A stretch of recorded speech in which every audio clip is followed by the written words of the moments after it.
Hey folks, Matt Easton here, Scholar Gladiatoria. So recently I did a video about the Cuirassier Sword, and a friend of mine, Maxime Chounard, who has his own website and channels and all this kind of stuff, I'll put some links below, pointed out quite correctly that the Cuirassier Sword did in fact evolve, it did change. Okay, so this is the model 1816, which you'll notice has a spear point to it. And earlier models weren't all necessarily exactly like that, but I was aware of that when I was making the video, and essentially I was trying to delineate some of the main characteristic features of all Cuirassier swords, but not to say that they're all identical. They did go through some changes. I'm not going to talk specifically about those changes in this video, but what I am going to talk about is, was this good as a thrusting sword? So we've already outlined the fact that this is a beast of a sword. It weighs over 3 pounds. It has an over 38-inch blade. It's nearly a meter long blade. It is a real quite a pig to handle, actually, but in a strangely satisfying way. So some people pointed out that 3 pounds is not that heavy. Indeed, lots of medieval arming swords reach that kind of weight. At the heavier end of the spectrum, it has to be said.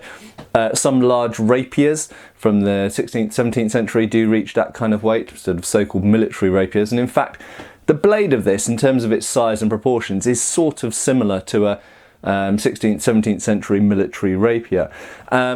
But I quite correctly, a number of other people pointed out, I didn't point out where the point of balance is. Well, the point of balance is actually not very far from the hilt. It's about, what, 5 inches, something like that.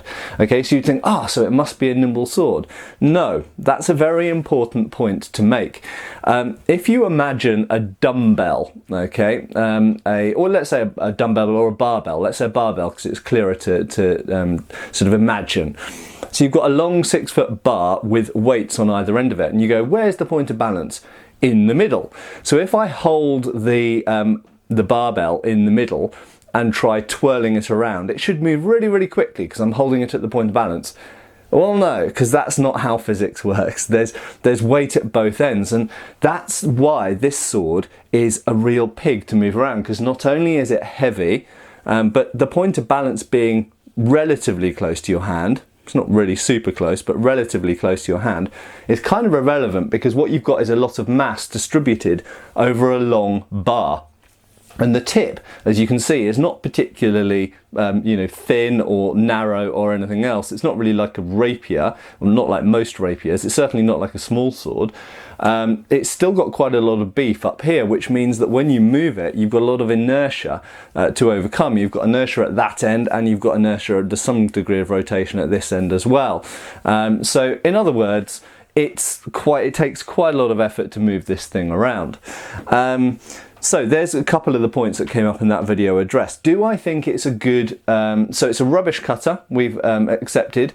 Yes, you could sharpen that edge, but you'd end up with about, I said 80 degrees in the video, it's probably not quite 80 degrees, it's probably more like about 60 or 70 degrees, I would say. But because you've got a very slim edge bevel there, and quite a relatively thick blade, even quite far up it's quite thick, because it's designed for thrusting, and because you've got 2 fillers, and because you've got 2 ridges in here, you're never ever going to make a good cutting edge. The edge geometry is just not there to make a good cutting edge. As I said before, yes, absolutely, you could just hit someone really hard with it and you're still hitting them with an iron bar. But it's never ever going to be a decent cutting sword. You'd basically have to you'd have to grind so much material off the blade that you'd be changing the cross section. So whilst you could take this piece of metal and turn it into some degree of cutting sword, you would be changing it so much that it would be essentially a different sword by that point. So given what we've got, and given the sort of, at least this model 1816 sword, it's just a thruster. Okay, so being just a thruster, it puts it into the realm of things like Estocs, doesn't it? Now, Estocs are specialised thrusting swords. Obviously, there's the Polish version carried by the Winged Hussars that a lot of people ask me to talk about. I don't know how to say the word. It's something like concierge, something like that. It's essentially a long, thin bar. And obviously the Polish Winged Hussars carried that in addition to the szabla or sabre. for two different purposes. As I pointed out in my previous video, this sword is not very good if you get into a melee, because it's not a sword for fighting with in a melee. It's not nimble, it's heavy, it's slow, you can't cut with it, blah blah blah. It has got good hand protection. That's one good thing we can say about it in a melee. It might be okay for protecting yourself, but not very good for offending the enemy, I would say. But the Polish winged hussars carried lots of weapons and armour. They just carried everything. They just went, yeah, I'll have one of those, one of those, one of those, one of those, one of those. Stick them all on my horse. And so they had an Estoc, the Cuirassier, or however you say it, for thrusting opponents, well, presumably using almost like a one-handed lance. If their lance had been, if they were using a lance, well, they're winged hussars, so they're supposed to have a lance, but if their lance had been broken or lost or embedded in an opponent, and that's important, sometimes you would have to let go of a lance because it had got stuck through something or someone. And at that point then you've got the Cuirassiers to replace the lance, so you could use it at speed like a one-handed lance, well, like a short lance rather, because the lance is already one-handed. And the other sort of supposed reason for having it is against armoured opponents, because it's an anti-armour weapon. I think the Germans have a term that's Panzerstreck or something like that, but anyway, an armour piercer. And then in the melee, they've still got the saber as the big backup, you know, it's kind of in the whirling around fight, that you might need a sword that's more of a cut and thrust sword, well, a cut sword really. But how does this compare to Estoc's? Well, I have to be honest, I don't think it compares very, very well. Now, once again, I'll say I'm only comparing the model 1816. I'm not comparing all Cuirassier swords, because I'm aware that after this, in around 1829, they switched to actually more of a sabre, a curved cut and thrust sword, more of a cutting sword really. And before this, they had swords which were a little bit better designed for cutting. But this particular model was only really in use between 1816 and let's say the end of the 1820s, okay? So what Max told me was that officially it was replaced in 1822, but regiments didn't actually get them until 1829. So let's say 1816 to 1829. So that's a fairly short period of use, which would explain the good condition of this sword and its scabbard, minus the wire. It's just lost the grip wire. Apart from that, it's basically perfect. But in terms of being a thrusting weapon, it's stiff, but it's not super stiff, okay? Now, if you are gonna have a weapon that's for thrusting, a lance, a spear, a sword, whatever it is, a rondel dagger, you want it to be stiff, okay? Stiffness obviously aids penetration. Whenever you thrust into something, you don't want any flex in your weapon. If you want to get penetration through clothes or potentially even armour, then you want as much stiffness as possible. But stiffness is hard to attain without weight or mass. If I wanted to make this sword as stiff as I possibly could, I'd just make it thicker, wouldn't I? Or would I? Or would I change the cross section? Well, there was an answer to this, and it was an experimental type of sword that I have shown before, but I couldn't show it in direct comparison. And it's this. Now you'll notice that the blades on these, I don't know if you can get them all in the shot here, but they are the same length. Ignore the fact that the hilts are slightly different. This is a light cavalry hilt because it's only got 2 sidebars instead of 3 sidebars here. So the hilts are slightly different. You'll notice the pommels are almost identical. It's a pretty much standard pommel that came in after 1816 on French swords, or French cavalry swords at least. But the blades are almost the same length, okay? But incredibly different cross-section, because with the 1816 Cuirassier sword at the bottom, we've got double fullers. Now the double fullers enable you to have something like a cutting edge, but the cutting edge is crap, okay? So someone obviously thought, well, given that we've got a sword here where they've tried to put a cutting edge on it, but the cutting edge you just can't really do anything with. Yeah, okay, you might break someone's arm, or you might, you know, smash them through the face with it. But frankly, you can do that with a bar. You could do that with a round bar. You could do it with a stick. You don't need to have an edge to do that, a blunt edge. And what they've done with, just putting that down, it's quite unwieldy having these two 38-inch bladed swords. With this one, is they've made a giant small sword. And as you can see, the blade is entirely triangular in cross section. Okay, so in fact it's very, very stiff. Can I flex it? About that much. Okay, not very much at all. It is a super stiff blade, and it has no cutting capacity whatsoever. But neither does the 1816 Cuirassier sword either. This, you can still smash someone on the arm or smash someone in the face with this just as well as you can with the other one. So this is a better thruster than the 1816 Cuirassier sword. Okay, better thruster, but there are other advantages to it as well. It's lighter. It's a lot lighter in the hand. Now, I'm going to weigh the swords in a second because I don't know what the literal difference in weight is, but literal weight is not always with swords as relevant as perceived weight, okay? And if you can move the sword around in the hand a lot more nimbly and control the point better and move it around more effectively, that's the most important thing. The literal weight doesn't actually matter. The numbers don't matter. What matters is how it feels in the hand. And this is vastly better and more nimble in the hand than the Cuirassier version is. Now, part of that undoubtedly is it's got a lighter hilt. I completely accept that. If we compare it's going to be difficult with the length of these blades, but if we compare the sizes of the hilts, you can see that the light cavalry hilt at the bottom is just much smaller. I mean, look at the size of the dishes. So undoubtedly a lot of the difference in weight is the hilt size, but then why have such a massive hilt like you've got on the Cuirassier sword? It just seems to make it almost less effective. And the blade on this is, I would say, vastly more effective. Did this catch on? Well, this is dated 1833. Okay, this was it's marked to Culo Frères, which means the Culo brothers, famous sword makers, at Klingenthal, in Klingenthal, which is a sword making centre. There were several big sword making centres in France at the time. Klingenthal and Châtellerault were the two biggest. There was also Saint-Étienne and a few others. Okay, but Klingenthal and Châtellerault were definitely the biggest, and I think there's still sword making going on in Klingenthal today, or knife making, but I'm not sure about that. Anyway, and it's marked then June 1833. Now, this was a particular experimental model of sword. You find it on different hilts. This is a light cavalry trooper's hilt, dated 1843. Interesting, that's 10 years later than the blade. Don't know why.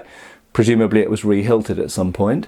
But this is the trooper's, just a normal light cavalryman's hilt. Sometimes you find them on officers' hilts, and I think sometimes you find them on cuirassier hilts as well. So it was a blade, essentially a bit like a giant bayonet blade, isn't it? It's like a triangular bayonet blade like you'd find on like a giant small sword or a giant bayonet blade, made longer. And there was another version of this, believe it or not, that was a bayonet, this size, that was a sword bayonet, and it was an experiment by the French to have a sword that you could mount on the end of a carbine and use as a lance.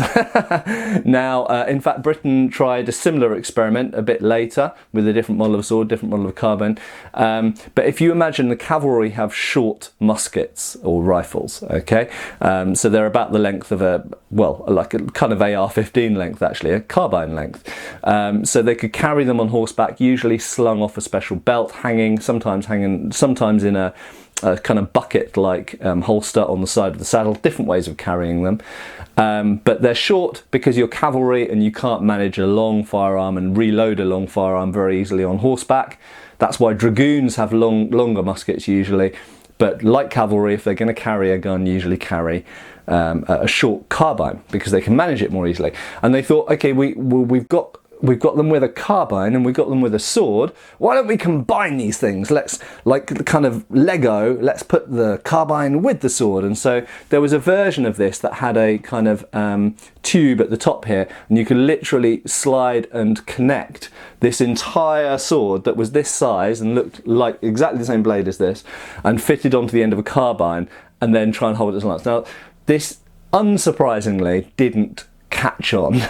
I imagine it was extremely unwieldy, very fiddly to connect the two. It's easier to have two separate weapons, and all sorts of other reasons it didn't catch on. But anyway, the blade itself is really, really good, and I would argue this is a better blade than the Cuirassier type blade, where they tried to keep what looked like a cut and thrust blade, but where the cutting capacity was essentially nil. I would argue it's better if your cutting capacity is nil and your troopers are anyway trained to only thrust.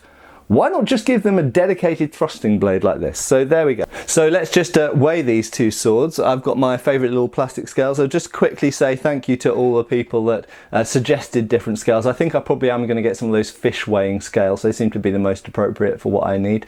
But thank you to everyone who sent suggestions, even some people who emailed me links to Amazon. That's absolutely great. It's really nice actually to know that the viewers are that engaged with the channel. It's really cool. So we have weighed this Cuirassier sword before, but let's just do it again just to make sure. Yeah, so it's 1,450 grams, or just over 3 pounds, about 3¼ pounds. And let's weigh the triangular bladed sword. Wow. It's actually heavier than I thought it would be, so it's a shade under 1 kilogram, so it's about 2¼ pounds. So this is this is a pound lighter. It wasn't just my perception, it is a pound lighter than the Cuirassier sword. And yes, indeed, it has a smaller, lighter type of hilt, but even if you put a slightly larger hilt on it, I still think it would be significantly lighter than the Cuirassier sword.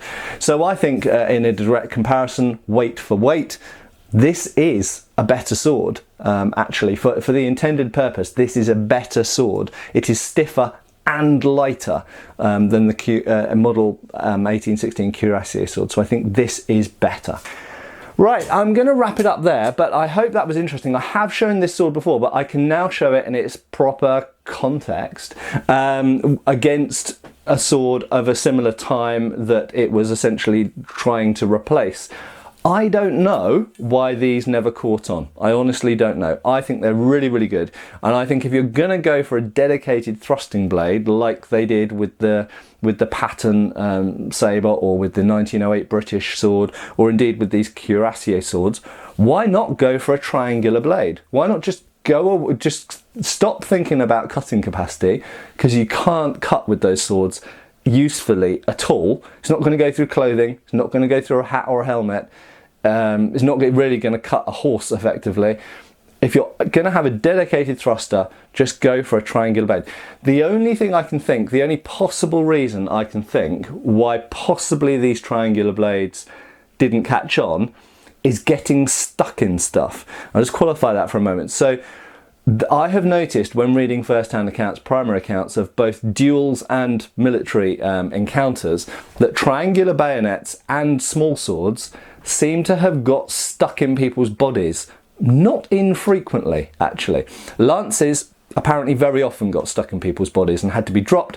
That's why lancers carried a sword as a backup weapon, because potentially your lance might go into the first body you hit, kill that person, or unhorse them, and then you've lost your lance. It might break, it might stick in their body, whatever.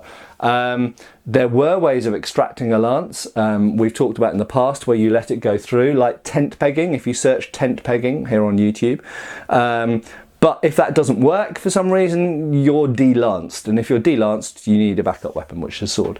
And it is possible that through experimentation they found that these triangular blades were more likely to get stuck in a body than the edged blades were.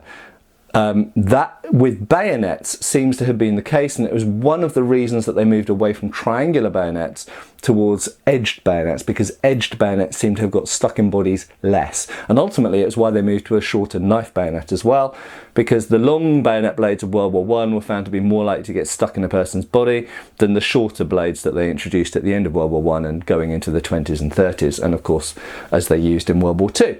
Right, I'm going to wrap it up there, as I've said before, but there we go. I think this is a very, very interesting sword and a very interesting contrast to what was going on in French sword engineering design at the time. And I would also just reiterate, much like my French military victories video, that the French were really leading the way in this period in all sorts of design, not so much in firearm design. I think Britain and Germany were probably ahead on firearm design until we get to, debatably, until we get to pinfire cartridges, which the French really championed and were pretty good when Britain was still using percussion for the large part. But in terms of lots of other things in the military, the French were really leading the way and were all over the world seen as the leaders, and the Japanese and the Americans and lots of other people copied the French at this time. If you look at US Civil War uniforms, at least in the north, they're essentially based on French uniforms. You look at their swords, so the famous US cavalry swords, they're based on French cavalry swords. You look at the Japanese, who sort of industrialized and mechanized and made a modern army in the sort of 1860s period, again modeled on, they had French officers coming over teaching them, as well as other nationalities, but they had lots of French. And they emulated degrees of French sword design and uniform design and everything else. So there we go. I will see you for the next video. Cheers, folks. Thanks for watching. Please subscribe. We have extra videos on Patreon and you can follow us on Facebook.